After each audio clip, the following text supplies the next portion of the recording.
সংসার সুখের হয় রমণীর গুণে। হ্যাঁ, ছোট থেকে কিন্তু এই কথাটা আমি শুনে এসেছি এবং যারা আমার ভিডিওটা দেখছেন তারাও হয়তো তাদের ছোটবেলা থেকে এই কথাটা শুনে এসেছেন।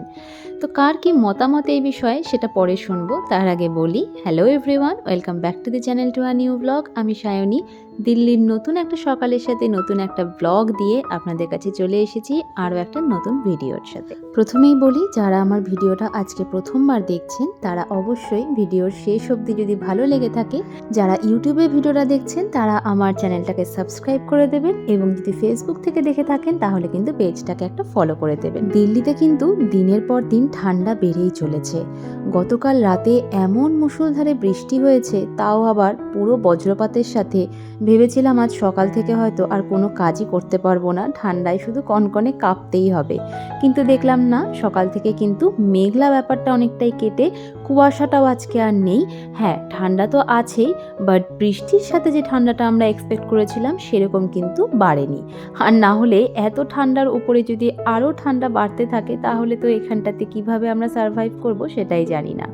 আমাদের নর্থ বেঙ্গলে শুনছি এবছর নাকি ঠান্ডাটা তুলনামূলক অন্য বছরের তুলনায় একটু কম।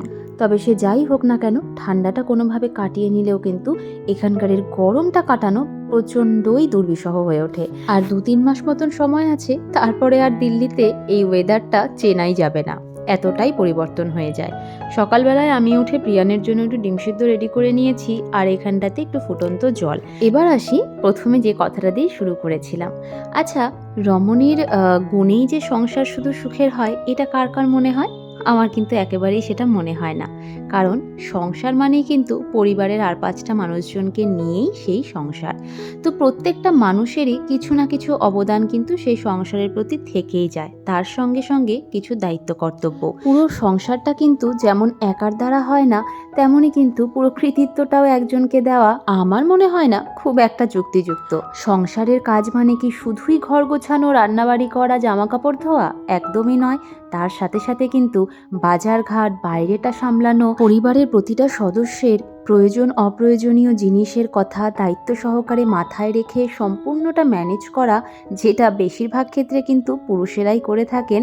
তো সেটাও কিন্তু সমানভাবে কৃতিত্বের অধিকারী। সংসারের সুখ তখনই উপভোগ করা যায় যখন তাতে শান্তি থাকে। আর এই শান্তিপূর্ণভাবে সুখের সংসার গড়ে তোলার দায়িত্ব কিন্তু উভয় পক্ষেরই। তাই আমার মনে হয় সংসার সুখের হয় নারী পুরুষ উভয়েরই গুণে। আপনাদের কার কি মতামত অবশ্যই কিন্তু জানাতে ভুলবেন না। ওদিকে প্রিয়ানকে ডিম সেদ্ধটা দিয়েছিলাম, সেটা আমরা দুজনে মিলেই কিন্তু ভাগাভাগি করে খাচ্ছি। প্রিয়ান, আমি আগেও বলেছি, শুধুমাত্র ডিমের কুসুমটা খায় আর ওর ফেলে রাখা সাদা অংশগুলো আমি আর প্রীতম দুজনেই খেয়ে নিই। তো আজকে প্রীতম বাড়িতে নেই, ওর আস্তে আস্তে সেই দুপুর 3টে সাড়ে 3টে বেরিয়েছে, সেই রাত 3টে নাগাদ। তো তার আগে আমি এখন একটু রান্নাবাড়ি করে নেব। সকালে ওর জন্য ডিম সেদ্ধটা করেই এই গ্যাসটা একটু ভালো করে মুছে নিচ্ছি। এই গ্যাসটা পরিষ্কার না থাকলে না, মানে ওই পরিষ্কার তো ছিলই, বাট ওই আর কি ধুয়ে মুছে ঠিকঠাকভাবে না করলে এই গ্যাসে আর ভাত বসাতে বা নতুন রান্না করতে ইচ্ছে করে না। তাই সকালবেলা উঠেই প্রথমেই কিন্তু আমি এই গ্যাসটা ভালোভাবে একবার স্কচ ব্রাইট দিয়ে তারপর একটা নর্মাল কাপড় দিয়ে ভালো করে মুছে নিই। তারপর এতে আমি ভাত বসাই। এটা আমি আমার শাশুড়ি মাকেও দেখতাম ভাত বসানোর আগে কিন্তু গ্যাসটা পুরো ভালো করে ধুয়ে মুছে নিতেন। তো যাই হোক, এখানটাতে আজকে আমি করব একটু পালং শাক। তো প্রথমেই সবজিগুলো কেটে রাখবো। ওই যে বলেছিলাম শীতের সময় এখন সমস্ত রকম সবজি অ্যাভেলেবেল এখানে, আর পালং শাকে একটু সবজি না পড়লে শুধু শাক খেতে খুব একটা ভালো লাগে না। আমার তো তাও পালং শাক খুবই প্রিয়, প্রীতম তো এসব খেতেই চায় না। আগে তো আমি দেখেছি বিয়ের পর থেকে ও একেবারেই খেত না, আমাদের জন্য শাক পাতা করা হলেও ওর জন্য একটা আলাদা করে আলু ভাজা বা যাই হোক না কেন পকোড়া টাইপের করে দেওয়া হতো। আর এখানে এসে এখন ছেলে নিয়ে যেহেতু আমি একটু নাজেহাল, সবসময় অত 2 রকম 3 রকমের পদ রান্না করা হয় না, তাই এখন হয়তো আমার মুখের দিকে তাকিয়েই ও অনেকটা ম্যানেজ করে নেয়। তবে হ্যাঁ, ওই শুধু শাকের ঝোল করে দিলে একেবারেই সে খাবে না, তার জন্য এর মধ্যে সমস্ত রকমের সবজিটা আমি একটু দেবো আজকে। তো এখানে আলু, করলা, মটরশুঁটি, গাজর সবই নিয়ে নিয়েছি। করলাটা আলাদা করে ভাজা করব, আলু, করলা, গাজর দিয়ে একটা ভাজা। ওই যে বললাম প্রীতমের একটা না একটা ভাজা তো চাই সঙ্গে, আর শুধু করলাও সে খায় না, তাই জন্য যখনই করলাটা ভাজি না কেন তার সঙ্গে হয় আলু নয় গাজর, এগুলো দিয়েই একটু ভাজতে হয়। তো এই একটা বাটির মধ্যে আলু, করলা, গাজর এগুলোকে ভিজিয়ে রেখে দিলাম। আর ওদিকে এখন আমি পালং শাকের জন্য শাকটাকে একটু কেটে নেব। শাক যখনই রান্না করতে যাই, এত শাক নিয়ে বসলেও রান্না করার পরে হয়ে যায় ঠিক এতটুকু। আর তার থেকেও বড় বিষয় এই শাকটা বাছাই করা। শাকের মধ্যে এত নোংরা বালি, তার মধ্যে অন্য রকমের পাতা দুব্বা ঘাস থাকে, সেই বাছাই করতে করতেই কিন্তু ঘন্টাখানেক সময় চলে যায়। আমরা বাঙালিরা মাছ মাংস ডিম ভীষণ জুতে জাতে খেলেও জুতে জাতে রান্না বলতে কিন্তু এই শাক। কারণ শাকের রান্নাতে যে জুতে জাতের জিনিস প্রয়োজন হয় তা কিন্তু মাছ মাংসে দরকার হয় না। আজ প্রায় অনেক দিন বাদে কিন্তু পালং শাক রান্না করছি। গত বছর সে গরমের সময় যখন আমরা দিল্লি থেকে বাড়ি রিটার্ন গেছি, তার আগ দিয়ে বেশ টানা অনেকগুলো দিন এই শাক খেয়েছিলাম। আর শাক খাওয়াটা বন্ধ করেছিলাম কেন জানেন? তখন না এই পালং শাকটা খাওয়ার পরে আমার এত অ্যাসিডিটি গ্যাসের প্রবলেম হয়ে গেছিলো যে টানা আমাদের 4-5 দিন মা ছেলে দুজনেই অসুস্থ হয়ে পড়েছিলাম।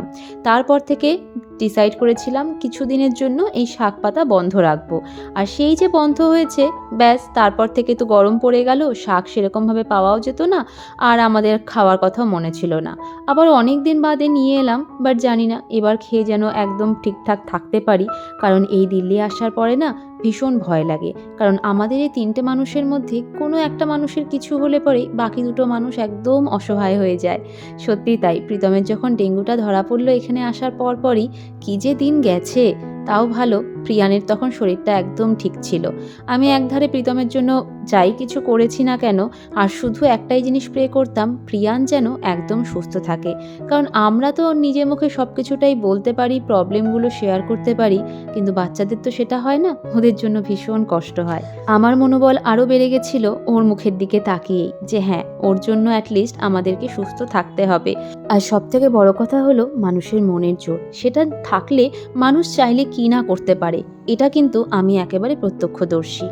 কথা বলতে বলতে এখানটাতে প্রথমেই আলু করলা ভাজাটা বসিয়ে দিলাম। গাজরটা একটু বাদে দেবো, কারণ গাজর তো খুব তাড়াতাড়ি সেদ্ধ হয়ে যায়। একসঙ্গে দিলে একেবারে নুইয়ে গাজরের আর কিছু বাকি থাকে না। আর এদিকে ভাজা হতে হতে ওদিকে এখন বিশাল বড় কাজটা হলো শাকটাকে কেটে সেটা ধোয়া। তো এই কেটে নিচ্ছি, ছোট ছোট ছোট ছোট করেই কাটবো।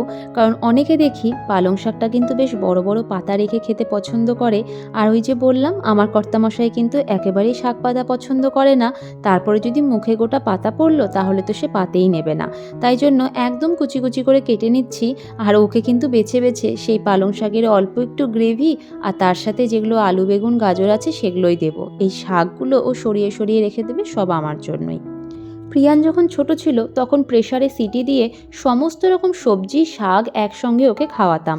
আর ছেলে কিন্তু ছোট থেকেই ভীষণ স্বাদ বোঝে, মানে একটু লবণ কম বা চিনি কম হলেই ওর কিন্তু সেটা আর মুখে রোচে না। তবে সেই সময় এই শাক সবজি মাছ মাংস চিনতো না, তাই জন্য যাই দিতাম না কেন একটু লবণ মিষ্টি ঠিক হলেই খেয়ে নিত। আর এখন তো প্রথমে দেখবে, তারপরে ও ডিসাইড করবে যে ও খাবে কি খাবে না। এই যে দেখুন অবস্থা। বলো কি জানতে চাও, বলো বলো। ওটা পালং শাক, এটা করলা ভাজা। তুমি খাবে করলা ভাজা? এটা গামলা, এটা বাটি, তুমি খেলো না বাটি দিয়ে রান্না করো। ওটা ডিম, তুমি খেলে এখনই যে ডিম, তুমি এখনই ডিম খেলে না? বেলু বেলু, ওটা দিয়ে তো রুটি বানায় মাম্মা, ওটা দিয়ে তো রুটি বানায় বেলু বেলু দিয়ে। তোমার লাগবে? তুমি কোল থেকে নামবে, মামা রান্না করবে। হ্যাঁ, আমি তাহলে এটা তুমি নাও, এটা নিয়ে তুমি তাহলে কোল থেকে নামো যাও।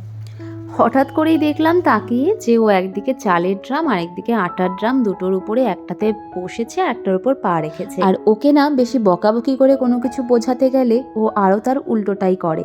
তাই জন্য যখনই ও এরকম কিছু করে যেটা করা উচিত নয়, সেটা ওকে না বুঝিয়ে আমি ওর মাইন্ড ডাইভার্ট করার জন্য হয় বাইরে নিয়ে চলে যাই, আর না হলে কোলে নিয়ে ও যেগুলো করতে পছন্দ করে ঠিক সেগুলোই করি। ও ছোট থেকেই রান্নাঘরের প্রত্যেকটা জিনিস নিয়ে খেলতে যেমন পছন্দ করে, তেমনি আমার দেখা দেখি ঘরের মধ্যে রান্না করারও চেষ্টা করে।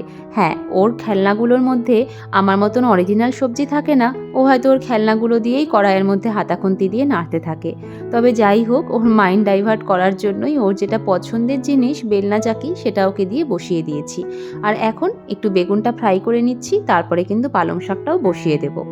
আর একদিকে করে শান্তি নেই, আবারও সেই ড্রাম নিয়ে, এটা কিন্তু 5 কিলো চালের বড় ড্রাম, যেটা আমারই তুলতে কষ্ট হয়, সে ছেলে একেবারেই রান্নাঘরের স্ল্যাব থেকে নিয়ে চলে গেছে বেডের কাছে। এবার পালং শাক বানাবো অথচ একটু বড়ি দেবো না তাই হয়, তাই একটু বড়িও দিয়ে দিয়েছি।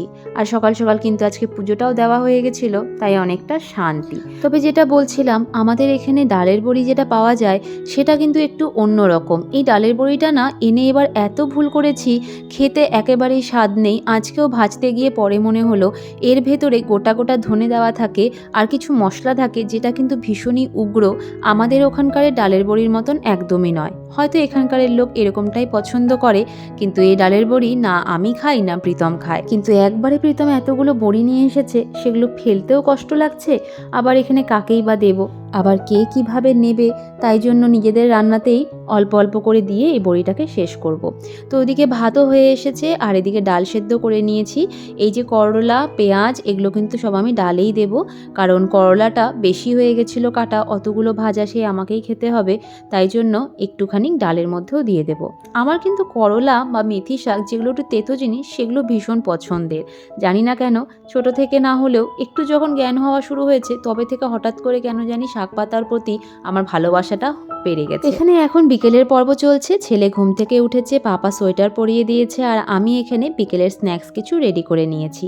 আর ছেলে প্রথমেই তুলে ধরেছে নিমকির কৌটো। ওকে যেগুলো মানা করা হবে ও কিন্তু সেগুলোই খাবে, যদিও মাম্মা পাপা ওর এগুলোই পছন্দ করে বেশি, তাই জন্যই হয়তো ছেলের পছন্দটা এরকম। তো চলুন আজকের মতন এতটাই, দেখা হবে নেক্সট ব্লগে।